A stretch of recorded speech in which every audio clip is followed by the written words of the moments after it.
what does it mean?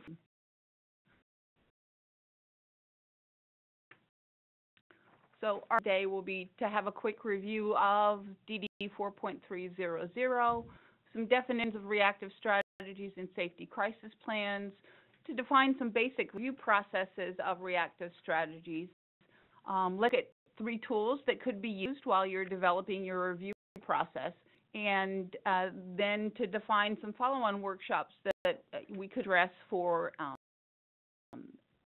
individuals, for organizations, for teams, to help develop reactive strategy review processes and how they might function.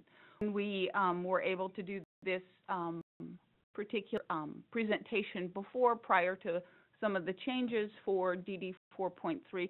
We had some people who have actually, based on previous trainings, implemented some review processes. So maybe for our next webinar, we'll look at interviewing those folks to see how things are going. So we welcome you again today, and as Heike said, if there are any questions, please put them in the Q&A box. Also, we'll have some time to do a check-in to see if there are any questions periodically throughout the presentation. So in DD 4.300, this should be old hat for everyone. We look at HCBS Compliance for the use of reactive strategies and restrictive interventions, and the responsibility across our systems and the systems that we have. What regional offices will do, providers, TCM entities, and then the Behavior Support Review Committee. Today, we're going to look at reactive strategy review. And a quick review, the process and the flow here. This is a really nice flow chart for us to follow as we look at HCBS and the process, one reactive strategy or restrictive or history. You know, safety crisis plans. Safety crisis plans are there to help people and be successful, not only the individual but the team. Then the reactive strategy threshold is reached, which is 5 more reactive strategies that are restrictive in a 1-month period, and that's a change from before. Please remember that. Then the planning team reviews. Here's another change: reactive strategy threshold reached for 3 consecutive quarters. Then we consider referral to the Regional Behavior Support Review Committee. You know, any time in the process when a team is looking at what's going on, please be open to sending your plans to the Regional Behavior Support Review Committee to see how we can review them and help the team be more successful. Strategy threshold reached in 3 or more quarters in 2-year period.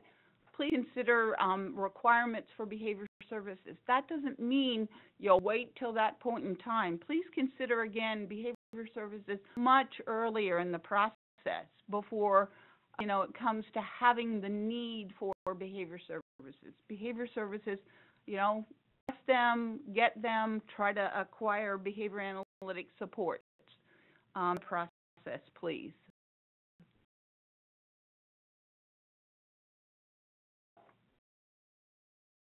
So, reactive strategies, restrictive intervention, and rights restrictions. You'll see there's a nice Venn diagram down there that active strategies are a larger element than we have restrictive interventions and rights interventions. There is one strategy is all 3. That's overlap. Context is also important to consider. And restrictive interventions is a CMS term and definition. So go over each of these individually, and if you have any questions along the line, please put them in the Q&A box. So, classifying strategies. What's a reactive strategy? Is it in response to undesirable behavior? Yes, it is. Is the aim of the strategy to bring about an immediate change in the environment, the situation, or behavior? Yes, it is. There to reduce the risk associated with the behavior? Yes, it is. So let's consider some examples. I'm going to ask the participants, what would be an example of a reactive strategy?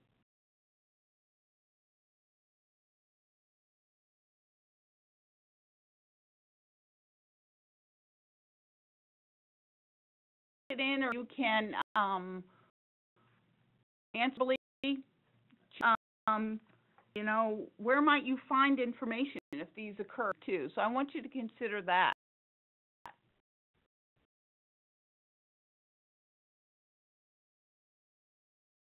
Okay, well, a little early for everyone, so I'll give you some hints.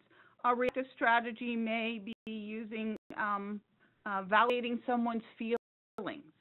It might be what's in the tools term a stay close hot. It could be someone from traffic. They stepped out on the curb too soon and you pull them back.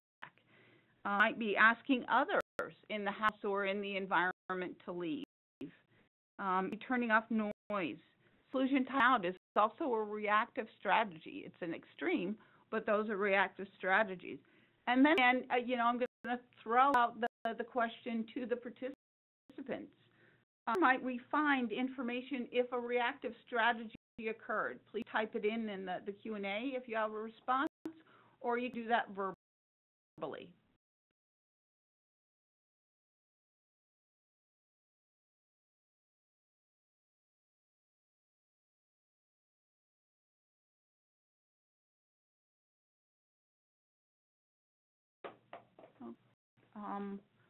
You guys should know, you know, you can find information about if a reactive strategy occurred.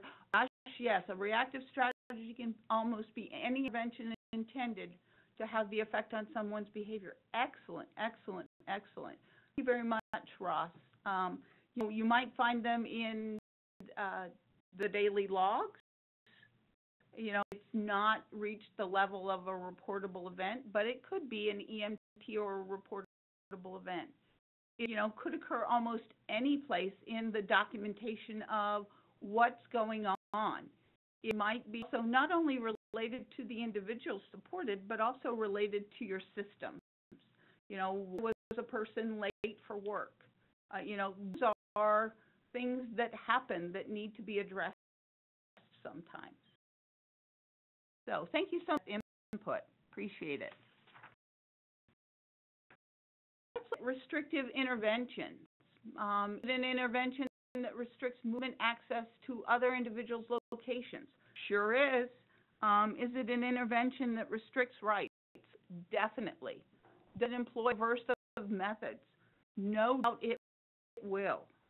Again, let's look at some examples of what might be a restrictive intervention.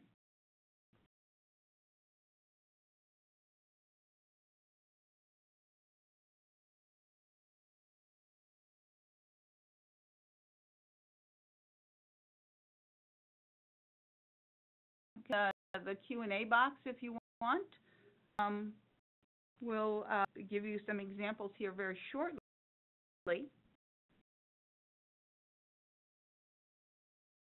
So, you know, one of the things that often happens is, you know, teams look at response costs. We have encouraging one to go someplace to cool off. Definitely, that's not out, but it is giving the person the option. Appreciate that, Ross, again. Prohibiting phone use. Many of the individuals that we have, alarms on doors. Excellent, excellent. Appreciate that. Limiting on community outings. If somebody is maybe or if they are experiencing some difficulty. The amount of money a person keeps. An interesting situation where the individual was given their personal food locked up in a site. Excellent. Had a person who was given their personal spending money at the very beginning of the month, and in that entire day was able to spend their PSA. It's interesting, you know, do we limit that? Do we allow the person the natural consequences of spending all their money? We all do that at some point in time. So experiencing natural consequences may be a possibility, or what sometimes teams do so that they don't create situations is limit the amount of money a person keeps. So we'll be rights restrictions. So does it place limitations on any general liberties that are available to all? Definitely. Mail, access to mail, those types of things. Does it limit freedom of movement? Indeed, it does. Does it limit choice? Will limit choice, limit communication with others. Again, those phone restrictions, legal activities, access to personal property. I've seen many incidences where the person's clothes are kept in a dresser outside of their room because they change clothes too frequently. Access parts of the home or community. Some people can't access the basement. People can't, individuals with willing might be limited to the number of restaurants or might experience exposure to food. That limit any of the rights assured to the client of the Department of Mental Health? Yes, it does. Does it promote treating the person with respect, dignity, and in the least restrictive environment? That is the goal. Throw it out to everyone again. What would be some examples of restrictions?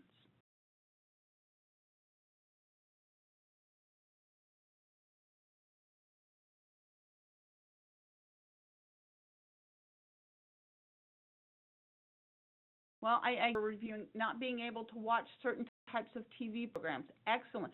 Also, going along with that, internet limitations. Super. Locks on pantry and fridge. You guys are really rolling with these responses. Appreciate it. Locking up sharps. Boy, that is the common one. Game limitations. Some of the video games have some indicators of whether it's general. I'm not sure of those, but what violence, what level of language are in them. Movies have those ratings. Alone time with friends and boyfriends, long bedroom doors, or not having a bedroom door. That's pretty overwhelming. I really like my bedroom door. Or there's maybe having a bedroom door, but a little window door that people can peer in. Boy, a pretty interesting invasion of my privacy, and I'm not sure I'd want that for the individuals we support. And sometimes there are those things. I want to take a pause here and do a check-in. Do we have any questions? Thank you. No family contact or visits. Yes, definitely. I want to pause here a minute and to see if there are any questions thus far.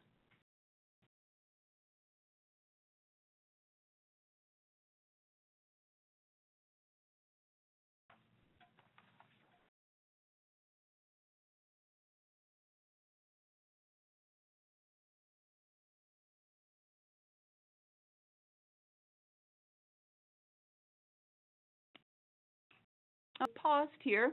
I appreciate that there are no questions at this point, but please submit those questions as we go along.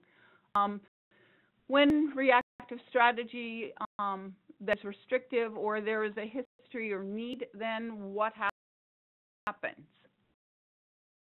Well, it's the use of immediate short-term procedures necessary to address dangerous situations, harm to others, harm to self, the use of first-time response to emergency situations. Oh my goodness, lots of things happen that we don't anticipate. That's a response, and if it's going to be a consistent issue, then we need to address it. Procedures include blocking, physical restraint, delayed response, restricting access to the community, and increased levels of supervision. That's a challenge, I think, for our system, is that increased level of supervision. Something happens, and our first knee-jerk response is, oh my gosh, we need to add another staff to help out. Well, maybe we don't, and maybe we shouldn't. Maybe we should take a look at what happened. And that's kind of our goal today, is to take a look at those instances and figure out Why did it happen? What can you do to change things? It should be a knee-jerk response. Add more staff.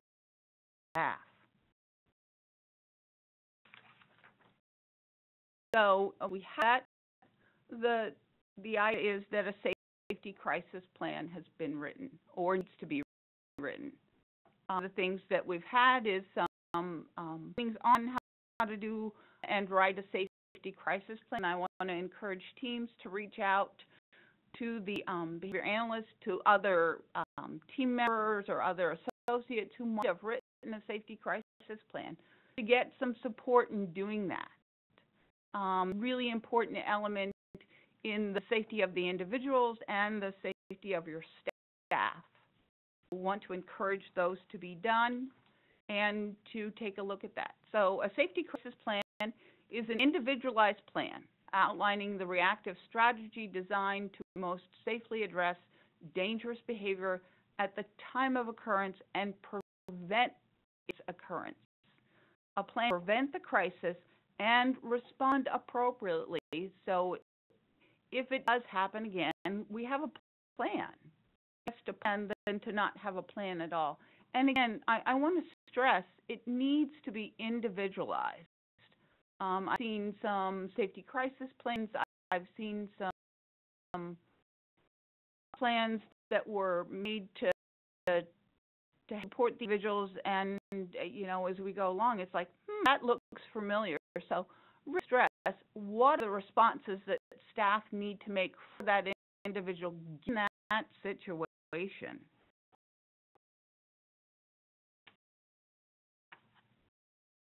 So to the meat of things, reactive strategies and develop a system of successful change based on critical analysis of the events. And if you recall, when we reviewed the learning objectives, we're going to take a look at the process, and then we're going to take a look at 3 types of review strategies that could be done. What I'm also going to do today is sort of try to link some examples through a system that you could relate to personally, that you could relate to organizationally, and you could relate to the individuals that you might support. So I want to take a look at kind of tracing the problems that occur from their origin, not just, well, this happened. Okay, that happened, so why did it happen? How did it happen? Where did it happen? Getting those and drilling down really to what is the cause of the event. If you've got a broken foot, a broken foot happens, or a broken arm happens, and you can treat the pain, but it's not going to resolve the break. So we can't just put a bait on the outcome or the last of the broken foot or the broken arm. And addressing just the symptoms isn't going to make the treatment effective. There's more to a broken arm than just a broken arm and treating the pain, or a broken foot. So let's move into this a little more. Do we have any, before I proceed, do we have any questions? We'll do a check-in here on the past information.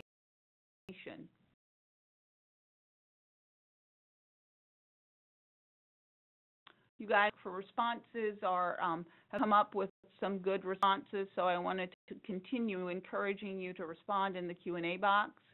And if there are any questions as we go along, to just ask them, and if they can't be addressed at that time, we'll have an opportunity to do that at the end.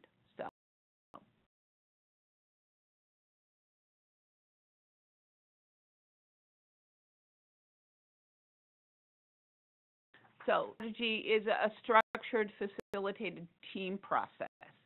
The goal is to identify, as I alluded to before, what did the event really happen that resulted in some undesirable outcome and required the development of corrective actions. And there are reactive strategies that go on a daily basis. Process provides you with a way to identify and break down what's going on within your system that contributed to the event and how to prevent it in the future. Many things that would contribute to the event of a broken foot, broken arm. If with that, a broken foot can occur in the wintertime when somebody is ice. A broken foot could occur in the summer when you trip over the hose. Lots of things happen. We have to break down the event to be able to understand the final cause of what happened. And the hose situation, so were you paying attention of where you were walking? Who put the, maybe you didn't know. So we're going to take a look at how do you drill down. The purpose to find out what happened, why it happened, then change so it doesn't happen again. You don't want a consistent basis, a broken foot. It doesn't make for life, and it changes and affects the quality of an individual's life, your life personally, if you want with a broken foot. And an early step to performance improvement plan. And, this is for your organization, this is for your system, this is for the system of the provider, and maybe even at other systems levels. Things happen within systems that need to be addressed. So reactive strategy review isn't just limited to individuals or residential settings. It's okay for home settings. It's okay for systems changes and making sure we have those things in place. And there are a number of tools to use to review performance.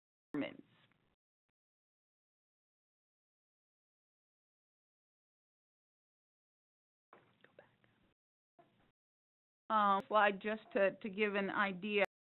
It's a look at the cause analysis to help people question and understand, determine the what, the why, to figure out based on an interpretation of the events.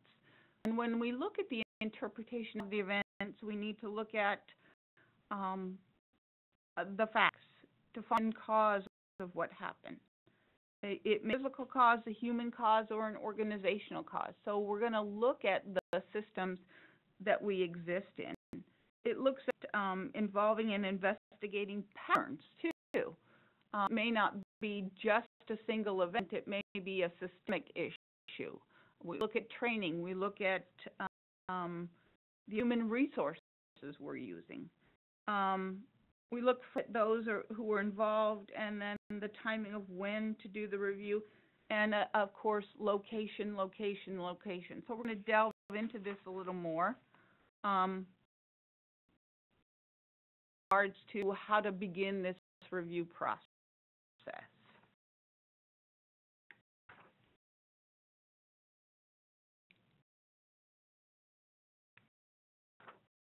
So, involved in a review. Well, anyone who was involved in the event should be involved in the analysis. With the parties present, the discussion may lead to fictionalization, speculation, and anecdotal information. He was happy, he was sad, he was upset, he pitched a fit. Be aware that, when we're asking for this involvement, it may cause some defense, it may cause some apprehensiveness, and especially if you haven't involved your staff or the individuals involved in the event about what happened. In another organization, taking a look at event on a daily basis, and the pat response was continue to follow the behavior support plan. Well, you're really good, but because something happened, something didn't go right in the plan, and following it would be great, but the event happened potentially because we didn't follow it. Managers should also explain why the analysis and the focus is looking at those areas. You need to involve your staff. You need to inform and communicate with your staff what's going on. Just made from the top down or top down without looking at the boots on the ground challenges or problems. Managers also stress that the goal isn't to assign blame. the goal is to develop and refine the system and what's happening. So the more you involve your staff, the more you communicate and increase the analysis process, it'll increase their ability to not be defensive and to be less subjective. We're going to follow an example through ultimately as we go along, and it'll be an event that is fictionalized, but it is truly an event that transpired, not in our system, but could have. So when the next question is, should the review be done? Well, after the use of any reactive strategy, and as soon as the event has occurred, as you could convene a team. The event we're going to follow is a motor vehicle accident, in which individuals were involved when they were leaving the Hy-Vee, and they were stopped at the light, and all of a sudden got T-boned. So there could be lots of causes for that. Given that, you probably wouldn't want to jump in there and ask right after the event what happened. People may need to go to the hospital. People may be upset. People may be very anxious, on both sides. So we'll take that. Review should be done with what the organizational policies may be. And I want to encourage organizations to set up a system, have a policy and procedure as to when are you going to review events, how are you going to review events, and that's why we're here today, is to look at helping you to take a look at developing systems to address those and encourage you to incorporate those into your policy and procedures. I want to do a poll here if we can. Do any of the organizations that our participants are employ a policy and procedure on when they will review events and how they will review events? And yes, we do, or no, we don't. We'll take a quick look at those.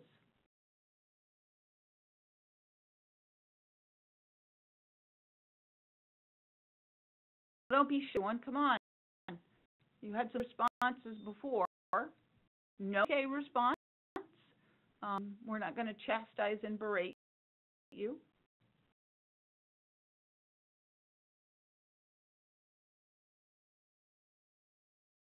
As of yet, I like that response. That means you're looking forward to looking at something to implement. That's awesome.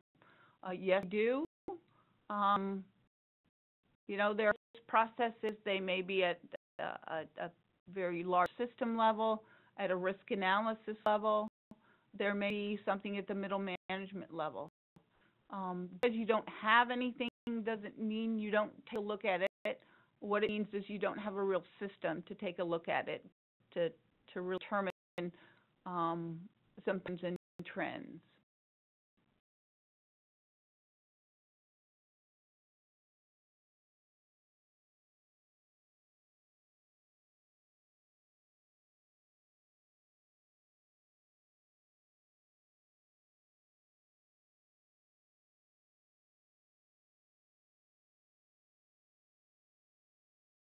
Okay, see, we take a look at one of our crisis intervention programs to take a look at debriefing after the event.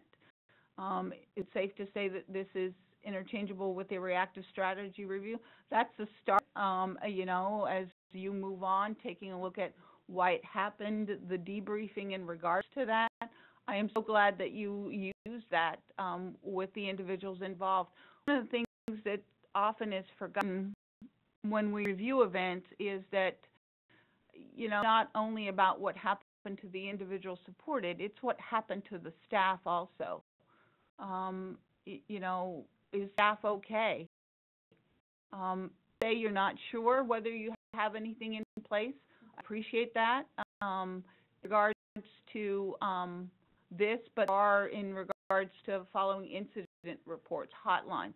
You know, any system that starts to look at reactive strategies, whether within the organization or specific events, is awesome. The is to take a look at get system-wide for your organization from the bottom up, top down. So thank you so much for those responses and sharing. Sometimes it's hard to admit that we don't have things in place, and it's okay. You know, recognizing that they're not a system is the first step to recognizing that there needs to be a change. So I appreciate that. So where does the review occur? You know, when we're looking back at our motor vehicle accident, well, we probably don't want to do that right there, but we want to do it on neutral territory in a safe environment. You know, that people feel comfortable about where review is taking place and who's involved. It shouldn't be the Spanish Inquisition. It should be a comfortable process, and the more you communicate that there is a process and that there is a system, people will be willing to participate, they'll be willing to share the information, and to share the information on a consistent basis, and not feel that it is the Spanish Inquisition.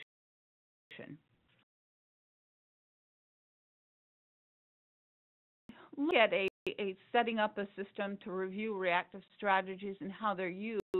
We have some steps in the review process and how we're doing that more than just those general ones. So here's some generalized steps that could be followed in the process. First, identify the event to be investigated and gather the preliminary information. Events and issues are many sources: incident reports, risk management referrals from themselves. I mean, we have to investigate those. Well, you know, if Sam, who is an individual supported, says to somebody, "My staff Joe hit me," we've got to do something about that. When families complain or have an issue about either the staff or any situation, that's something that needs to be addressed. But a hotline, no, but the family member or the guardian may have brought to someone's attention that there's an issue that they want to have addressed. So there has to be a process that, you know, to close that loop, to follow up that chain. The family may have said, you know, there is a problem with the neighbors, the location where their son or daughter resides, and investigating, well, what's the problem with the neighbors? Recently had an event where an individual was in a duplex, and the individual kept indicating to their guardian, who was their mother, that I think those folks downstairs are smoking dope. Okay, so that became an issue, and, you know, as the team investigated it, they indicated that maybe this isn't the best duplex, and the individual had the opportunity to change residency. That's really important to address and close those loops regardless. Any health department, any hotlines, those all need to be addressed and to close that loop. Have a process for selecting events which will undergo analysis. It's recommended that every event be reviewed, but, you know, let's be realistic. There needs to be a starting point. There needs to keep your focus originally narrow, and then as you get momentum, as you get a system in place, to go from there. Could be some places that you start with putting a system in place. You want to address those events are reportable initially, maybe. You also want to address some of those issues that are hotlines or family complaints, so that you maintain your credibility as a provider. Even TCM entities, you know, TCM entities are not devoid of some of the challenges and concerns about system issue. I know that families have complained, I don't like my support coordinator. You know, well, that deserves some level of investigation investigation from a systems perspective as a targeted case management entity. Do we have, I hope we have some, I see some names that are familiar to a targeted case management entity. Has there been any situations as a support coordinator where you've had some challenges with parents and addressing their needs and, that balance between the and the individual? To some of you support coordinators, because I see some familiar names there.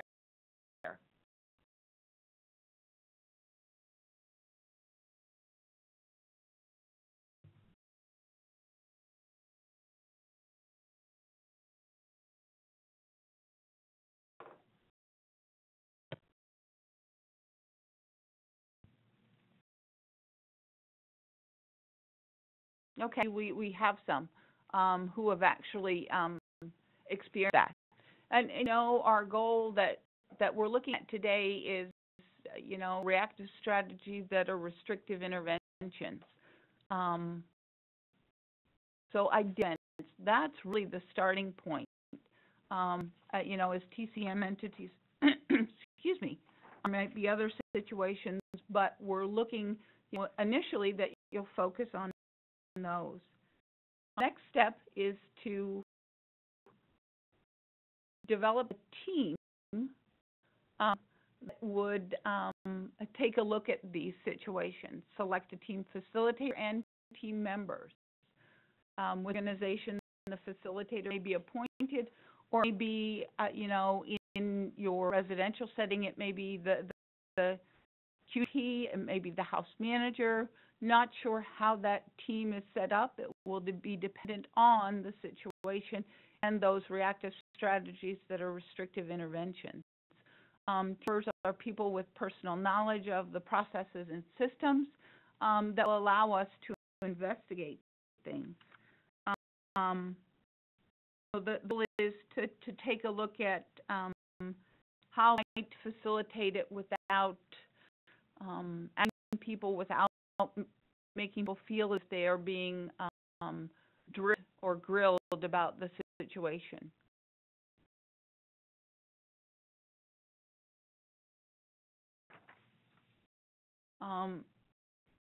Those issues, one of the things we need to take a look at is that we're describing what happened, and this ties back to collecting and organizing the facts surrounding the events.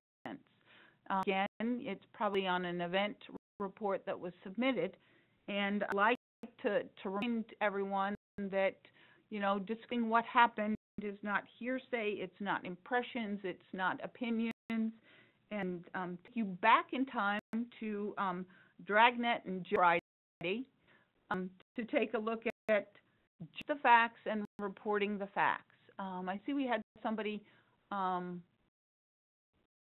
I'll get back to those we had some comment here, individual wanted to try alcohol, but the guardian refused. There was a compromise. Again, looking at some of those events and who's the team? How do we collect the data and the facts? And remind everyone that when event reports are submitted, and to take a look at reporting and collecting the facts of the surrounding events. Step is, once we have the facts, are the contributing factors, the situation, the circumstances, the conditions that increase the likelihood that the event occurred. If we're taking a look at, one of the events that I've described, the tripping over the hose, the slipping on ice that resulted in a broken foot, or if we look at our motor vehicle accident where when someone was stopped at a light, they got T-boned. What were the contributing factors to that event? And there may be a lot. It may be icy conditions. It may be rain. With motor vehicle accidents, we at texting of mobile devices as contributing factors, large contributing factors to motor vehicle accidents. When we get restrictive interventions that are restrictive interventions, we're looking at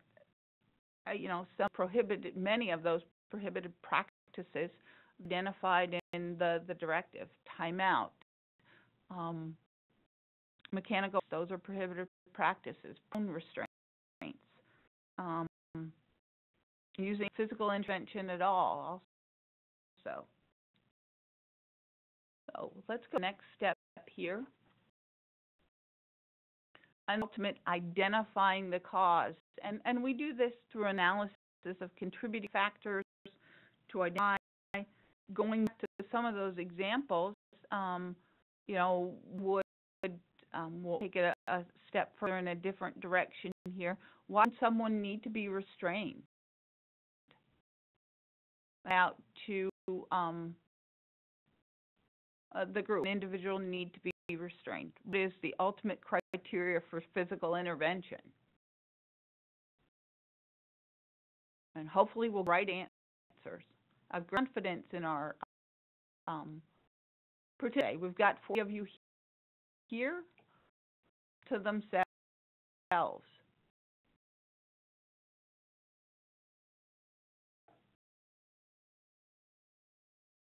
To protect the person's physical harm.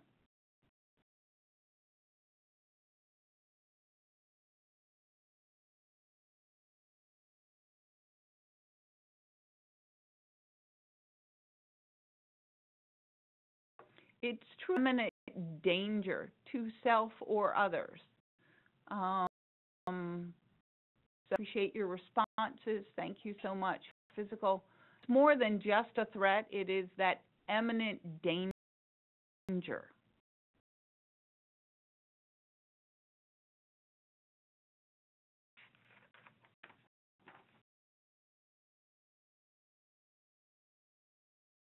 So once we've done, the next step is to design and implement changes to eliminate those root causes. Why did it happen? That's where you develop that safety crisis plan.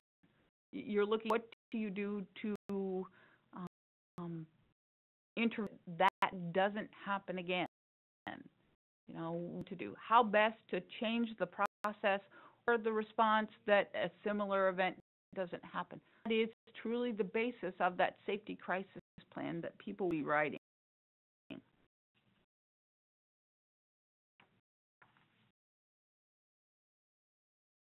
That bad 4-letter word. Data measuring the success of the changes. Like all improvement project success for improvement actions is to evaluate it. Again, you take a look at that safety crisis plan. And the safety crisis plan isn't static. Please don't just write it and leave it. Use it, write it and implement it. Write it and change it if it needs to be changed. If it's not working, don't just say, well, the safety crisis plan doesn't work. So who made the safety crisis plan? The team did. Someone needs to change it. The team should change it. If it's not working, we all know that doing the same thing over and over again and expecting something different is the definition of insanity. Measure your success for change by whether it's really working.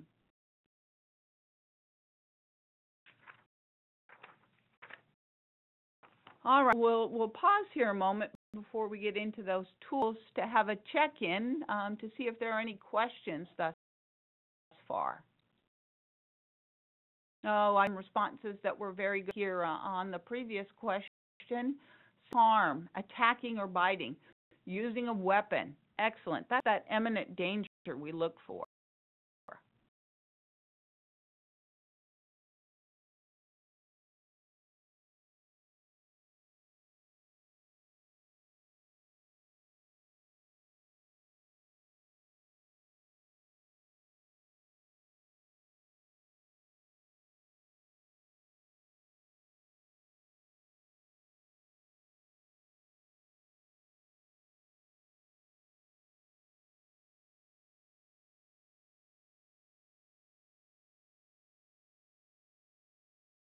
All right. We haven't had questions thus far. I know, again, that this is kind of a, maybe some of you are new to the presentation, and we've done the presentation before. But we're on to those tools to help really review those reactive strategies that are restrictive interventions. As you can see, there are many tools that could be used and many methods to address review events. Believe me, I'm not going to go through all of them today. References that are available on the tools. If there are any additional information that anyone would like, please let us know, and we'll provide those.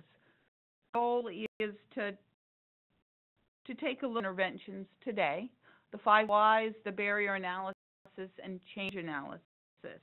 And what we're giving are some examples. We're not saying, oh, you need to do it this way. What we're doing is giving options. Every organization needs to set up their own system for review and system to develop. And choice at the discretion of the organization. When we did this training before, one of the popular tools was the 5 whys. And, as we review the 5 whys, you'll understand why, no pun intended, actually truly a pun intended, why it was the most popular of those who participated, who had the opportunity to take a look at it and actually use it from previous presentations. So we'll get the meat of the 5 whys.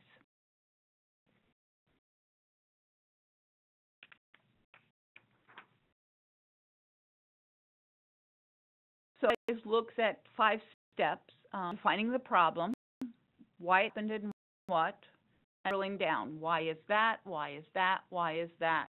So let's look at, a situation where an individual might have been restrained. So what happened? Well, you gave some really good ideas of why it may have happened. There was imminent harm. There was imminent danger. Somebody was being attacked with a weapon. Well, was somebody being attacked? So out to the participants, might somebody assault the weapon, a sharp?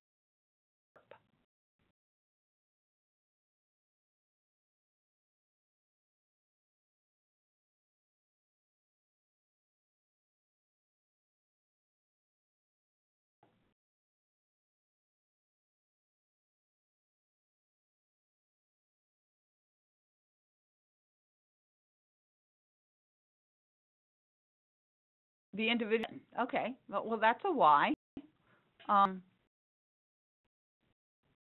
The next, I love that, Kathy. Thank you so much. So let's help Kathy drill that down. What would make somebody feel threatened? Oh, distracted them from a particular behavior they were doing. Okay.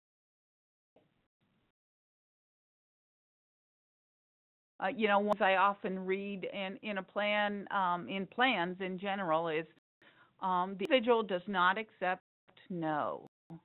Well, or do I? Why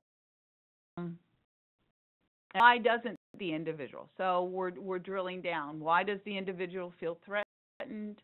Ooh, lots of responses coming up in a way that upset them. Watch how they speak to the individuals that they support. To use kindness, tactfulness. Because, oh, I love that, Winifred. Speaking to, not at them. That was using a loud voice when giving directions. I get directed. Sometimes I like it either.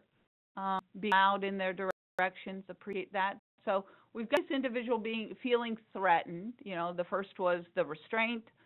Why happened? The person felt threatened. Why did the person feel threatened? And some of you gave the response that potentially they were told no.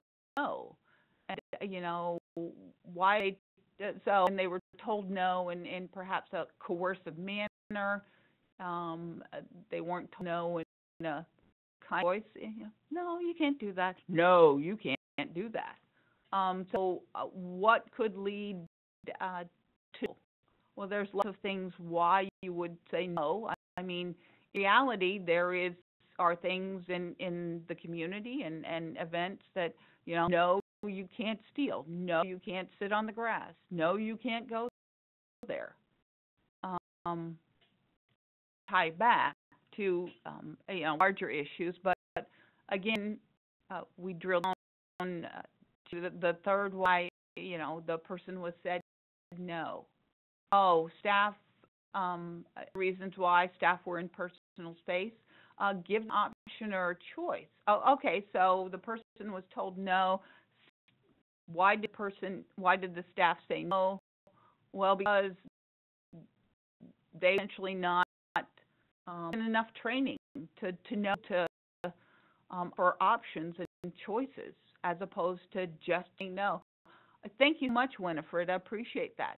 So we've drilled down even more, and our ultimate why may be that the person have training. Well, if we looked even further and we determined the person was given some training, well, maybe they didn't give sufficient coaching. So it allows the organization to drill down enough to figure out why is it happening within the organization or within that particular home or situation. So drill down and drill down. So, and I love that you're contributing to the discussion here, giving them options. Again, was there insufficient training? If it's training, did we coach? Did we help the staff know how to give options? It's not the way or the highway. It's, we can, would you like to go to Walmart or would you like to go to Target? Sometimes the process is knowing when to give the choices and how to give those choices effectively. So appreciate the participation of everyone. So when the 5 whys, this is a question process that we can use until we find the end cause, and you, the participants, I appreciate all those contributions to kind of follow that restraint situation down to some proposed whys as to what could happen or could have happened to the restraint or what led to that restraint. It's kind of find that there may be many causes that led to the restraint. Maybe the person is new. When we look at some other causes why that person may or staff may not have been giving options was some of the things that happened because we know there are staff shortages. Oh my gosh, the person worked a double. I don't want to take you shopping now. It's hard. So, and then the next question is, why was the person working a double? We drilled down even more. The person didn't have training. Well, maybe they didn't. And, maybe it's also because the person working a double shift. I drill down even further. Is there sufficient information in the plan to help? Lots of reasons. We're creating some situations. But this will help you understand how do you actually go through that why process. I think this is also why the 5 whys is a popular tool that some others have been using that seems to be effective for them. Like I said, the hope is that we can interview some providers and see how things are working for them.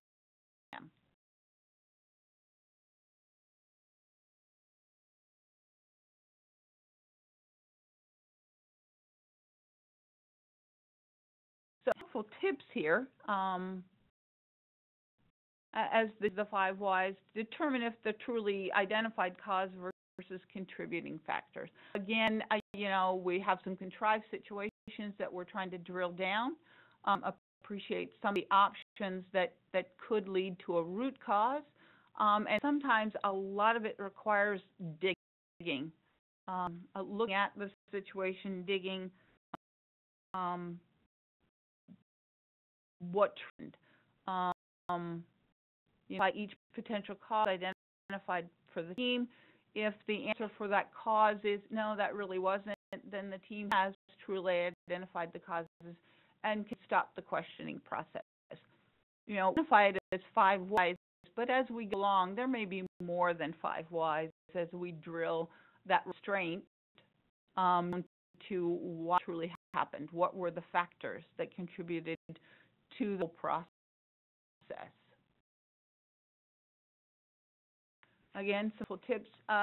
If we're drilling down and the answer to the question is yes, then you've not identified why of the cause. And keep this, like I said, until you've actually drilled down. Would the event occurred if this cause had not been present? Again, when we look at that restraint, we ask ourselves, and wouldn't have worked the double, would it have to a restraint? I don't. Maybe wouldn't have. It's identification of a potential issue from an organizational perspective. And we see a pattern. People working doubles tend to not give options and choices to the individuals supported. Then got some data. Oh my gosh. Actually, to indicate that we shouldn't have people working doubles. Probably isn't a good idea anyways. But there is actual data to substantiate that it leads to less than optimal outcomes for the individual and staff. I sure as heck wouldn't want to be involved in a physical intervention. Will the problem occur if the cause is corrected or eliminated? Well, let's look at houses where people or situations where people don't work the doubles, if is what we believe is the root cause. And to take a look at it and compare. Again, ties back to, do we really have data? Are we keeping data? Are we looking at the whys and drilling down?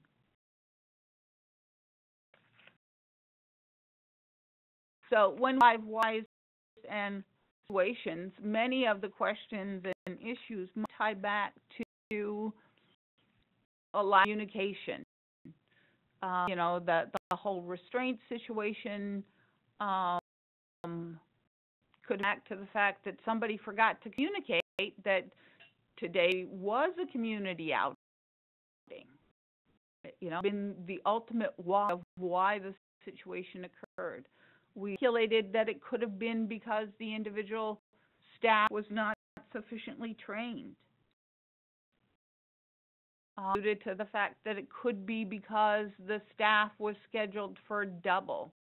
There was fatigue. There were scheduling issues. That is, scheduling in organizations is truly a challenge when we are looking at the limited availability of direct care staff. Environment or equipment, environment, we've had some days over the winter there where icy conditions may have prohibited cold, extreme cold temperatures, rules and procedures. That may be an issue if we're looking at why the staff may have said no to the event. And then barriers to adjust the system in general, understanding under which conditions a person is actually restrained and ensuring that it is for danger, not because, well, he looked like he might hurt me. Probably look like I might hurt people too every once in a while when people irritate me. I give what I call the skunk eye look, and it probably looks pretty threatening. I wouldn't want to be restrained just because I looked at you cross-eyed. This is a great time to take a look at a check-in to see, do we have any questions about the 5 whys. Like I said, the 5 whys is a very popular tool. Some of the residential providers have indicated that they've used very successfully to looking at those events that are reactive strategies with restrictive intervention. So, any questions at this point in time about the process? Also, do we have anybody out there who might be using the 5Y or a variation of that in regards to how they lead events at this point in time?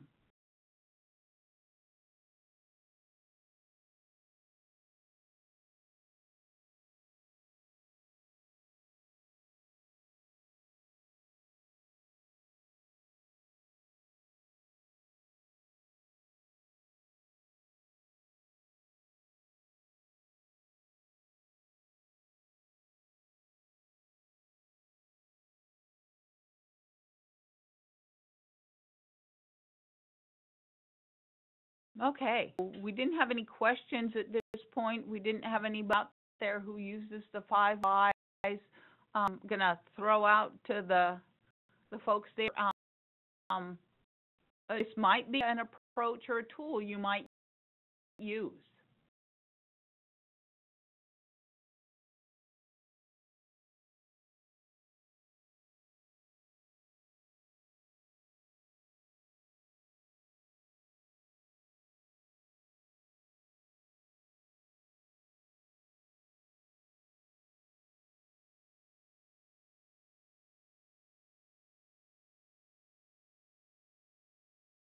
You're waiting to find out more information about some other tools before you make a decision. You leaving your open options. So let's look at, and you'll find as we go along, some of these are very similar. The process is, again, it's that drilling down to try to find the ultimate.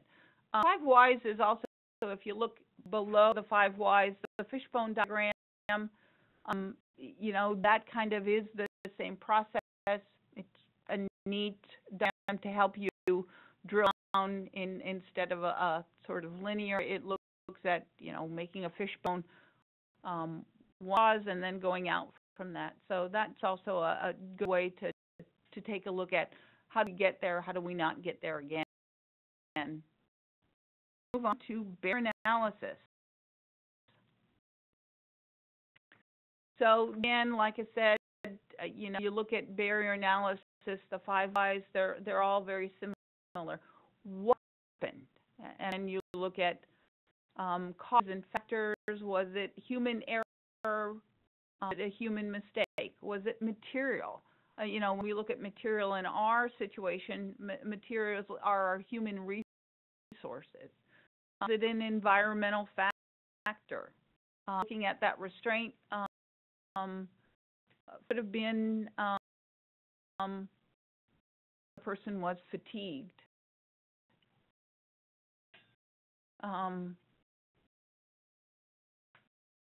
We'll look at some of the systems maybe. Were there inadequacies? Again, if we're looking at our restraint, we might take a look at insufficient. Again, staffing also ties back. Do we have the right match with the person? When we're looking at material, we're looking at human resources. We let is match and would back to hiring practices within an organization. What inadequacies? Do we have inadequate leadership? Do we have inadequate training? Do we have inadequate or issues with standards and procedures? Have issues with the individual. So it looks at what were the barriers, why did it happen, and helps you to assess, was it leadership, training, standards, policy, and procedures, the supports, or the individual. And again, looking at that restraint situation, leadership at the home, inadequate training, policy and procedures, support, and the individual. And then what do we do about it? What are the recommended actions for each of the issues addressed? What fixes? Are there remedial measures, and are there countermeasures that we can do in the process to remove those barriers so we don't end up at the restraint situation? The steps in the barrier analysis is define the goal and the behavior in the target group, develop some questions, develop some determinants, and analyze each of the situations, look at data, and again, when we're coming up with the fix, so to speak, again, it ties back to what is the data telling us whether we've been effective, whether we've gotten to the issue. Is safety crisis plan effective? Do we need changes? Do we have the data? And the safety crisis plan specifically calls out, how are we going to measure the effectiveness? Please remember that. There needs to be a measure of effectiveness for the changes that we make. And it's back to not only the data, having data is one thing, actually looking at it, analyzing it, and then using it to continue along the same course or to change the course is a vital factor. Look, well, that's great. I'm glad you have data. What are you going to do with it? What does it mean? I don't know. I took data. Okay, well, I appreciate that. What does it mean to the plan? Okay, the plan calls out you give options. Okay, well, did you give options that the person liked? That may be an issue. That may be a measure. What were the options given? Maybe that's the data that staff collect. Figure out, well, when we give Joe these options, he really seemed to like them. Okay, well, how did you measure that? Again, looking at what you put in place, how you put it in place, and not only taking the data, but using it to look at the results and using the results to stay the course or make changes based on what the data is telling you. That may be a barrier in your organization that you're taking data without actually utilizing it or analyzing it.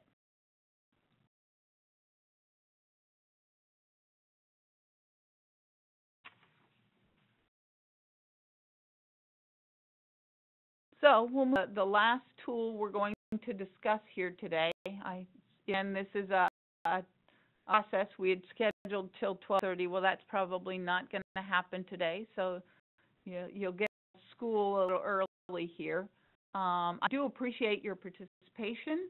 Want to check with the barrier analysis whether there are any questions. You probably can see the similarities. That whole process of drilling down. You have this event that happened. You have this reactive strategy that was taken. That's a restrictive intervention that you look at to drill down further and further to change what's going on, to develop systems at the individual level. That's your safety crisis plan.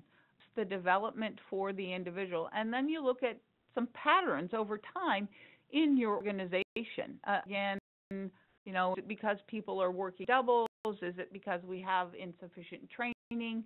The patterns for the organization, the patterns for the individual is getting that safety crisis plan developed and making changes in it so we don't end up in that restraint. So do we have any questions? We'll pause here a minute.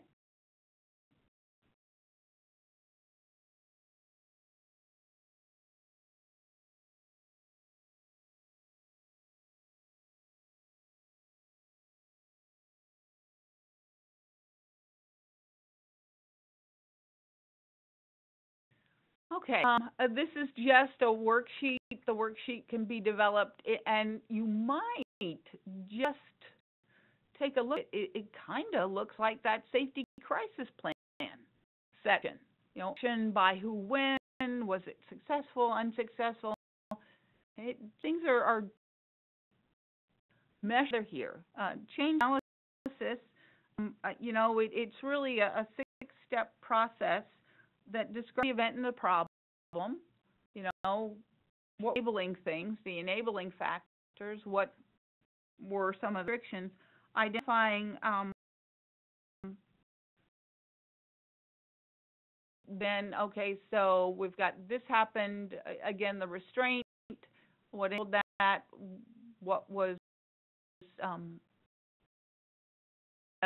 well enabled because the person said, oh, the restraint was the issue with staffing.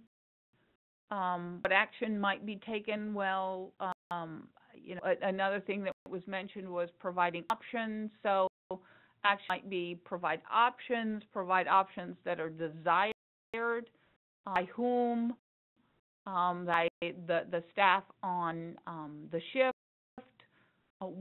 given the conditions that Joey wants to go shopping. Identifying the various options. Shopping at Walmart was less than successful. Shopping at Walgreens and Targets were successful. Was there change? Well, when we gave them the option to go to CVS, it didn't seem to really matter either way. So, looking at processes and levels and systems to really down, and hopefully you can see the relationship with the change analysis worksheet with that safety crisis plan. What are your action steps? By who? It adds some more information to help you determine, did it work or didn't it? An action plan or action steps without the analysis of whether those actions were successful is just words on paper. I think it allows you the opportunity to really take a look at that safety crisis plan to ensure that the actions that you say staff should do or management should do or the individual could do are successful or unsuccessful, or it didn't have an impact. It could be that simple. Successful, yes. Put in a column. Successful, list them. Unsuccessful, list them. No change, list. Or it could be just a check of some sort. So, and this, very much dovetails with that safety crisis plan as an option on taking a look at the situation, actually analyzing sections of what is working and what isn't. So we're going to end here. I want to again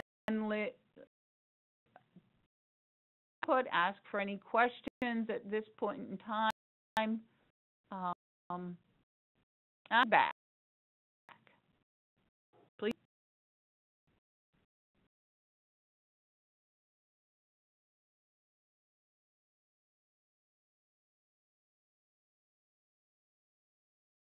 I want those of you who have actually given some feedback and participated, appreciate that participation. Participation is, makes it really a lot easier on this side since we don't have a face-to-face interaction.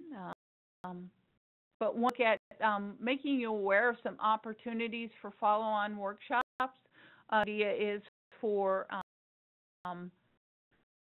maybe you are an individual participant for your organization and providing you a follow-on workshop, getting other folks in your organization to listen to this presentation. And we may schedule by region or by organization to take it that one step further to help you walk through a 5 why if you choose, or one of the other options, or to explore helping you refine the system that you do have in place. We can review systems already in place. We can assist with potentially establishing systems, or at least walking you through how it might work, and then partnering with organizations and teams to develop or review systems. There are some organizations out there who are already doing this. I am not the source of all options. I would appreciate, organizations sharing, what's working, what isn't working. Maybe I have a question answer forum where organizations can get together and people can ask them, I used the 5 why. How did that work? How did that, what are some of your barriers as an organization to implement it, whether it's looking at it at a level with the individuals or whether it's at a more systematic level. Feedback here. It feels like this is needed for everyone, given examples of validating feelings. Is there a way to define this more? Also, would love to have a link to the tools, the 5 whys. Definitely, Erin can provide that. You know, I think when we're looking at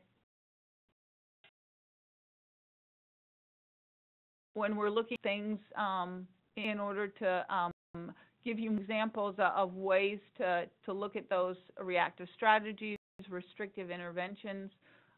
Yes, would love to work with you. There's only an overview again on, you know, some options. And Erin, I would love to be able to give you that supporting information, and the links will provide that. To also maybe teams for your organization take a closer look at this. I know your perspective and could probably work with you very well.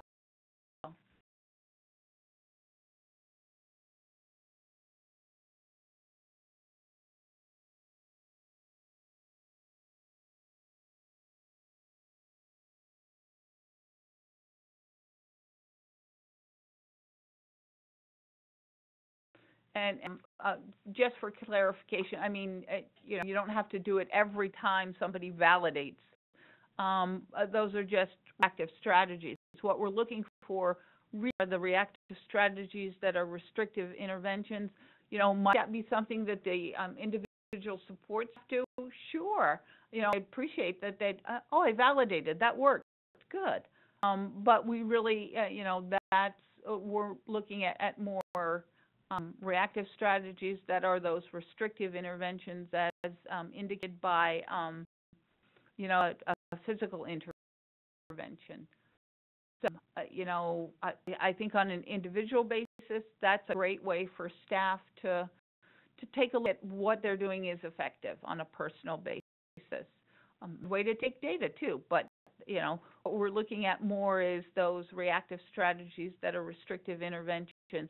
So we really address those significant events.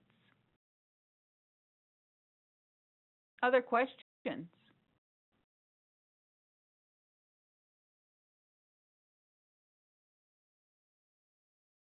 No problem at all, Erin. Appreciate the question. Again, we'll provide those links to help some entities and providers kind of take a look at, are we actually addressing those events that lead to restrictive actions and the need for those safety crisis plans, and that they're being effective. That's the whole idea of reviewing what's going on, why it's going on, is it effective, and are we actually changing things to ensure that those restrictive interventions aren't those positive, proactive, preventative processes in place for everyone, staff and the individuals, to be effective. So again, you can reach out to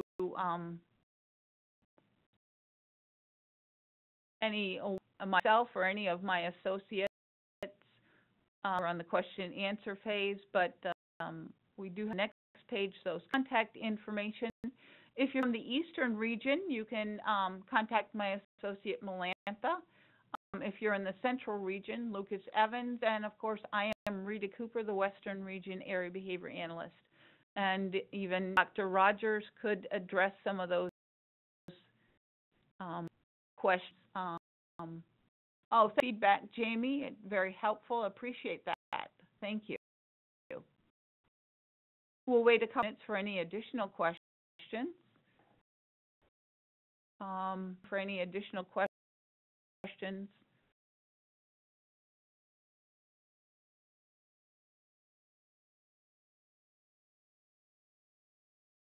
Reminder, if you're in the Central region, that should be lucas.evans2@dmh.mo.gov.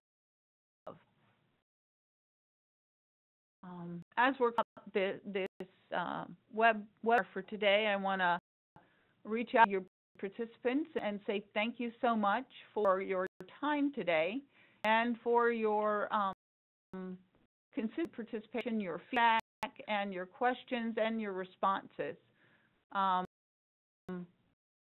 Yeah, thank you very much for that feedback. Asking panel to look at what has been successful. Also taking a look at it for targeted case management entities. Appreciate that. You know, we're here to help systems work and function effectively. Targeted case management entities and support coordinators help their providers be more successful. So thank you so much for that feedback of requesting panel about what's being effective for them. We'll wait 2 more and then we'll close up for today.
Our attendees are leaving, but I want to remind you that there is a survey that you'll access at the end of this, and want to encourage you to take a look to answer the questions to help give us feedback on today and other questions and information that are available. Your questions and responses, and please take the time to do the survey.